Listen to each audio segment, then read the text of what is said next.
Well, the time now is 4:14 in San Francisco. Take a look at that skyline of the city by the bay.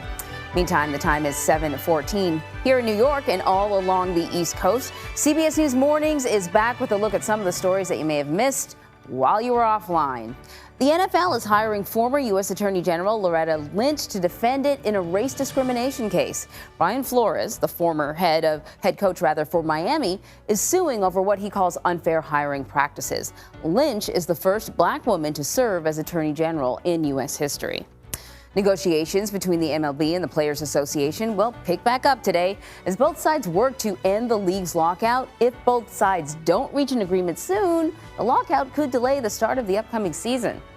And voters in San Francisco have recalled 3 members of the city's Board of Education. Parents launched the effort last year, and many of them were upset because the board was working to rename schools while students were taking classes at home over Zoom because of the pandemic. Priorities.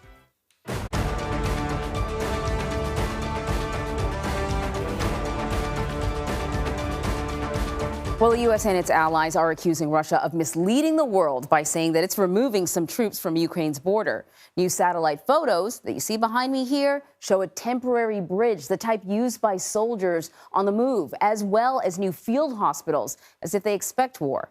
So Charlie D'Agata is following this story for us from Ukraine and is joining us now this morning. Charlie. Yes, Emery, there are some skirmishes to report in the east, but the reality is these skirmishes have been going on pretty much every day. It's been going on for years, but anything at the moment could be a flashpoint, which is why the warning to Americans here in Ukraine could not be any clearer this morning.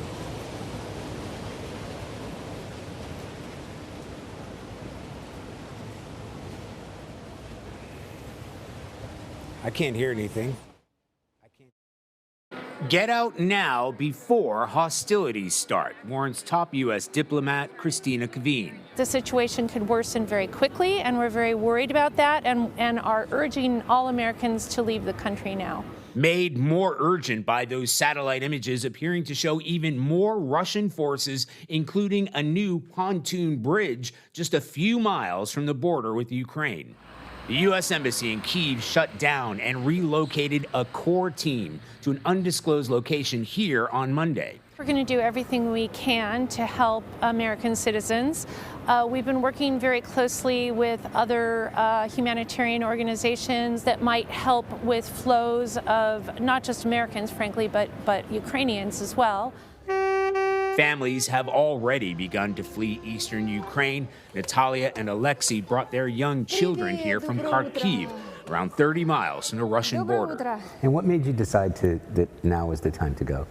It's not rather comfortable to sit at home with 2 children and wait something unusual.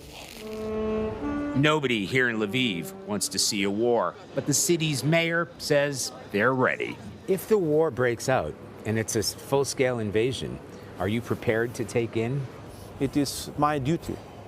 It is responsibility my city. And I open my door, I open my home. The entire city is opening its home, but praying it doesn't come to that. Now, we're told that city workers have been encouraged to take up medical training, even firearms training, and they've stocked up about 3 months' worth of medical supplies here. Emery? So, Charlie, can you give us any information about sort of a troubling story that we're hearing, that Russian troops targeted a village and a kindergarten was hit, and Russia is saying it's in retaliation for Ukrainian troops targeting them? You know, in light of all these stories about possible false flags, it's really difficult to figure out what's accurate and what's not, but can you shed any light?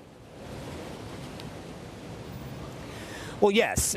This fighting that's been taking place in Lugansk and in the Donetsk region has been going on for years, since 2014. There's supposed to be a ceasefire in place as of 2015.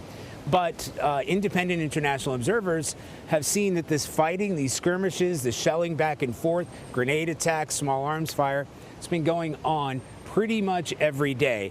Why it's more important now is because you've got 150,000 Russian troops that are surrounding Ukraine, and anything can serve as a flashpoint.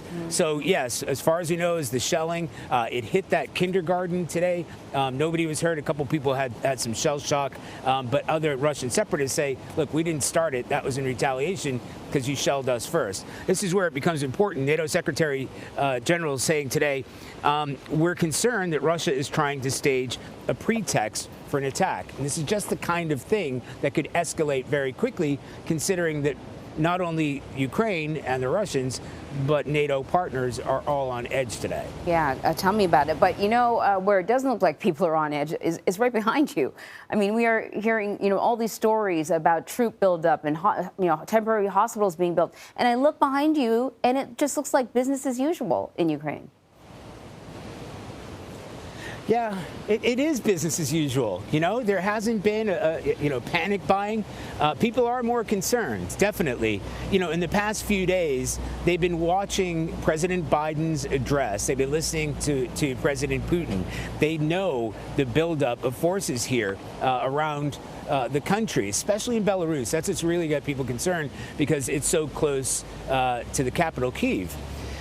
But especially here in the West, as you may have seen in that report, people are getting ready for what may be tens of thousands of Ukrainians to come into this area. There are some families that have arrived here just a couple nights ago. Just down here, we saw a busload of people who arrived here from Kharkiv, and that family that we spoke to earlier said, well, we've got 2 young kids. Before we had children, as young people, they were okay to sort of wait it out. But they didn't want their kids being in an environment, A, where it's going to be dangerous or it's going to be terrifying. And if fighting breaks out there, escalates, that's going to be the case. Why wouldn't you come to this area? And that's why the U.S. Embassy has rebased here as well. With that shortened staff, they're still running some consulate services here, but they're also gearing up in case there is a rush, not only of Americans coming into this area who may want to cross the border into Poland, which is just over an hour away, but it's considered safer. So, the city is ready. They're ready to take on tens of thousands of people if necessary, put on humanitarian care.